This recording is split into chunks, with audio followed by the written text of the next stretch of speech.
শেষ পর্যন্ত ভেঙে গেল জামায়াতের নেতৃত্বাধীন ইসলামী জোট। জোটের দ্বিতীয় বৃহত্তম শরিক দল চরমোনাই পীর মুফতি রেজাউল করিমের নেতৃত্বাধীন ইসলামী আন্দোলন জামাত জোটে থাকছে না। আজই আনুষ্ঠানিকভাবে এটি জানিয়ে দেওয়ার কথাও রয়েছে। গত এক সপ্তাহ ধরে জোট শরিকদের সঙ্গে দফায় দফায় আলোচনার পর ইসলামী আন্দোলনের পক্ষ থেকে জানানো হয়েছে কমপক্ষে ৮০ আসন ছাড়া হলে তাদের পক্ষে জোটে থাকা সম্ভব নয়। এ পরিস্থিতিতে জামায়াত ও ইসলামী আন্দোলন ছাড়া জোটের অন্য শরিকরা আলাদাভাবে বৈঠকও করেন। সেখানে খেলাফত মজলিসের একাংশের আমির মাওলানা মামুনুল হক আবারও চরমোনাই পীরের সঙ্গে যোগাযোগ করেন। আসন বন্টন নিয়ে মধ্যস্থতার চেষ্টা করেন তিনি, করে ব্যর্থ হন। গভীর রাতে জামায়াতের একজন নেতাকে পুরো পরিস্থিতি অবহিত করেন মাওলানা মামুনুল হক। জোটের একাধিক শরিক ও জামায়াতে ইসলামের নেতাদের সাথে আলাপ করে জানা গেছে চরমোনাইয়ের পীরের দল ইসলামী আন্দোলনের পক্ষ থেকে সুস্পষ্ট বার্তা দেওয়া হয়েছে জোটে থাকা সম্ভব হচ্ছে না। চরমোনাইয়ের পীরের দল জোটে না থাকলেও অন্য সব দল জোটে থাকছে বলে নিশ্চিত করেছেন শরিক দলের একাধিক নেতা। অর্থাৎ 11 দলীয় জোট এখন 10 দলীয় জোট হতে যাচ্ছে। জামায়াতে ইসলামের সহকারী সেক্রেটারি জেনারেল মাওলানা আব্দুল হালিমের কাছে এ বিষয়ে জানতে চাইলে তিনি জানান, জোটের শীর্ষ নেতারা বৈঠকে বসবেন। খেলাফত মজলিসের একজন নেতার নাম প্রকাশ না করার শর্তে জানান, জোটের অন্য শরিকরা ঐক্যবদ্ধ থাকার ব্যাপারে একমত হয়েছেন।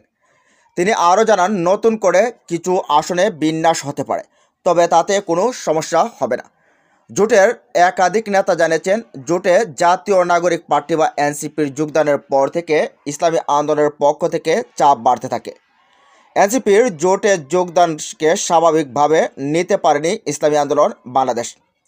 এরপর দলটি দাবি করেন 143টি আসনে তাদের বিজয়ী হওয়ার মতো সমর্থন আছে।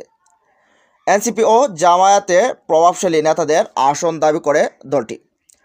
প্রথমে ইসলামী আন্দোলনের জন্য 40টি আসন ছাড়া হয়, পরে 45টিতে গিয়ে দাঁড়ায়। এর সঙ্গে 6টি থেকে 7টি আসনে উন্মুক্ত রাখার প্রস্তাবনাও দেওয়া হয়। কিন্তু ইসলামী আন্দোলন 80 আসনের জন্য ছিল অনড়। জোটে অন্য শরিকরা চরমোনাইয়ের পীরকে বোঝানোর চেষ্টা করেও ব্যর্থ হন। অপরদিকে 80 আসন ছাড়ার কোনো সুযোগ ছিল না জামায়াতের, কারণ এতে সমমনায় আসনগুলো শুধু হাতছাড়া হবে না, একটি দলকে বিপুল সংখ্যক আসন ছাড়লে অন্য দলগুলোর পক্ষ থেকে আরও বেশি আসন দাবি করা হতো। এ পরিস্থিতিতে মাওলানা মামুনুল হকের নেতৃত্বে ইসলামী আন্দোলনের সঙ্গে সমঝোতার চেষ্টা করা, কিন্তু সেটা সফল হয়নি।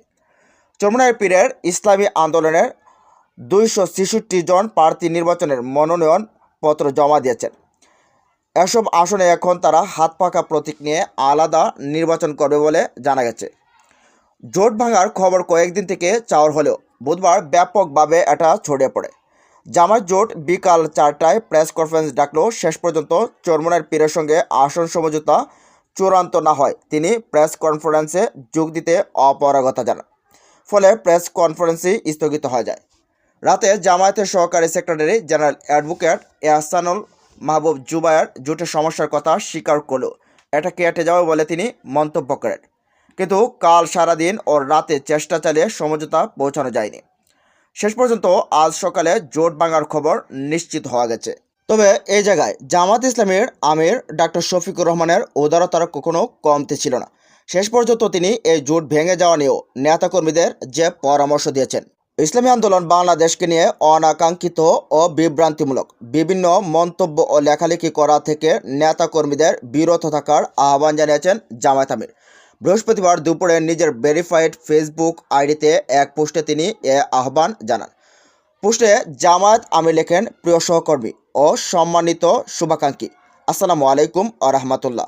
সম্প্রতি লক্ষ্য করছি কেউ কেউ জামায়াতে ইসলামের প্রতি সংহতি ও সহানুভূতি দেখাতে গিয়ে ভাতৃপ্রতিম সংগঠন ইসলামী আন্দোলন বাংলাদেশের ব্যাপারে অনাকাঙ্ক্ষিত ও বিভ্রান্তিমূলক বিভিন্ন মন্তব্য ও লেখালেখি সামাজিক যোগাযোগ মাধ্যমে শুরু করছেন।